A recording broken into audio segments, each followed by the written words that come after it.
साथियों, अब हम मनु की ओर ध्यान दें। उसके कानूनों में मांसाहार के संबंध में निम्नलिखित व्यवस्था है। कच्चे मांस खाने वाले और गांव घर में रहने वाले पक्षी का मांस न खाएं, जिनके नाम को निर्देश न किया गया हो। ऐसे एक खुर वाले घोड़े और गधे आदि भी अभक्ष्य हैं। टिटहरी पक्षी का मांस भी वर्जित है। कालीबंगा, पपीहा, हंस, चकवा, ग्राम कुक्कुड़, सारक, बत्तख, रज्जुअल, जलकाक, सुग्गा और मैना इन पक्षियों का मांस न खाएं।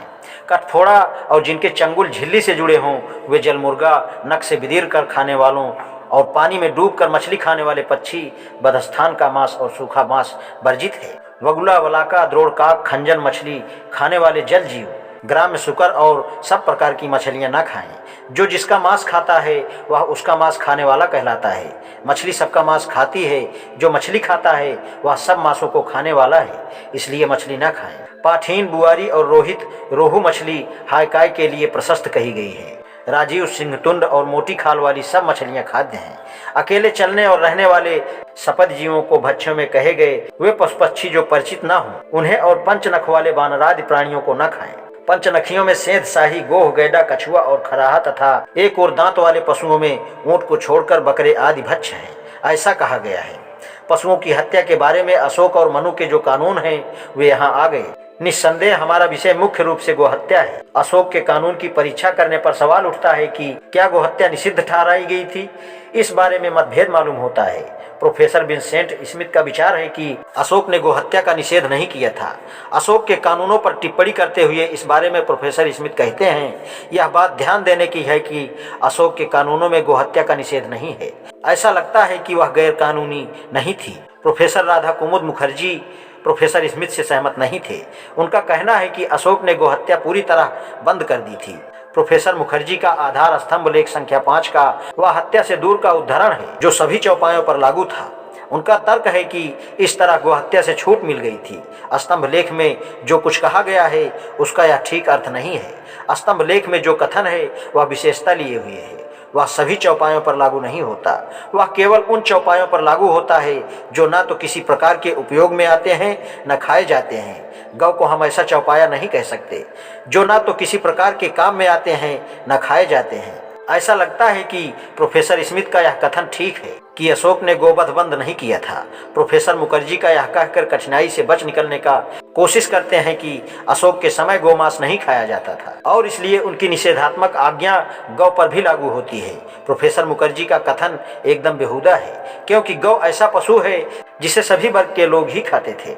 प्रोफेसर मुखर्जी की तरह अशोक के स्तंभ लेख के साथ खींचातानी करके यह अर्थ निकालने की कोई आवश्यकता नहीं कि अशोक ने गोहत्या कानून से बंद कर दी थी। मानो ऐसा करना उनका विशेष कर्तव्य था। अशोक का गौ से किसी तरह का कोई खास सरोकार नहीं था और न इसे वे अपना खास कर्तव्य ही समझते थे कि गौ को हत्या से बचाएं। अशोक प्राणी मात्र पर, चाहे मनुष्य हो चाहे पशु हो, दया दिखाना चाहते थे। उन्हें अपना यह कर्तव्य मालूम था कि जहाँ जहाँ अनावश्यक रूप से पशु हत्या होती हो वहाँ वहाँ सब जगह बंद कर दें। यही कारण है कि उन्होंने यज्ञों के लिए पशु वध का निषेध किया। यह उन्हें अनावश्यक लगा। उन्होंने उन पशुओं को भी निषिद्ध ठहराया जो किसी उपयोग में नहीं आते या जो खाए नहीं जाते। अशोक ने विशेष रूप से गोवध के विरुद्ध कोई कानून नहीं बनाया। यदि हम बौद्ध दृष्टिकोण समझ लें तो इस बात को लेकर अशोक पर कोई दोषारोपण नहीं किया जा सकता। जब हम मनु को लेते हैं तो उसने भी गोहत्या के विरुद्ध कोई कानून नहीं बनाया, बल्कि उसने तो विशेष अवसरों पर गोमांसाहार अनिवार्य ठहराया है। तो गैर ब्राह्मणों ने गोमांसाहार को क्यों छोड़ा? उनके इस त्याग का कोई कारण जो ऊपर ही दिखाई दे जाए नहीं मालूम देता, लेकिन इसका कोई न कोई कारण होना ही चाहिए। जो कारण मुझे सूझता है यह है कि गैर ब्राह्मणों ने ब्राह्मणों का अनुकरण करने की कोशिश में गोमांस खाना छोड़ दिया। यह एक नया सुझाव हो सकता है, किंतु यह कोई असंभव सुझाव नहीं। श्री जबरील तार्द नाम के फ्रांसीसी लेखक ने संस्कृत के बारे में लिखा है कि वह किसी निम्न स्तर के वर्ग विशेष में अपने से ऊंचे स्तर के वर्ग की संस्कृति की नकल करने से फैलती है। यह नकल करना हालांकि धीरे धीरे होता है, किंतु यह मशीन की तरह अपना काम इस तरह करता है जैसे कोई भी प्राकृतिक नियम। जबरील तार्द ने नकल करने के जिन नियमों की चर्चा की है उनमें एक यह है कि नीचे के वर्ग के लोग हमेशा ऊपर के वर्ग के लोगों की नकल करते हैं। गैर ब्राह्मणों में जो गो पूजा भाव उदय हुआ और उन्होंने जो गोमांस खाना छोड़ दिया, इसमें जरा सा भी संदेह नहीं कि वह अपने से ऊंचे दर्जे के ब्राह्मणों की नकल करने के कोशिश का ही परिणाम है। यह भी सत्य है कि ब्राह्मणों द्वारा गो पूजा के पक्ष में बहुत प्रचार कार्य किया गया है। गायत्री पुराण इस प्रचार कार्य का एक नमूना है, लेकिन मूलतः या नकल करने के प्राकृतिक नियम का ही परिणाम है। हाँ, अब इससे एक दूसरा सवाल उठता है, ब्राह्मणों ने गोमांस खाना क्यों छोड़ दिया? आज इतना ही, शेष कल। धन्यवाद।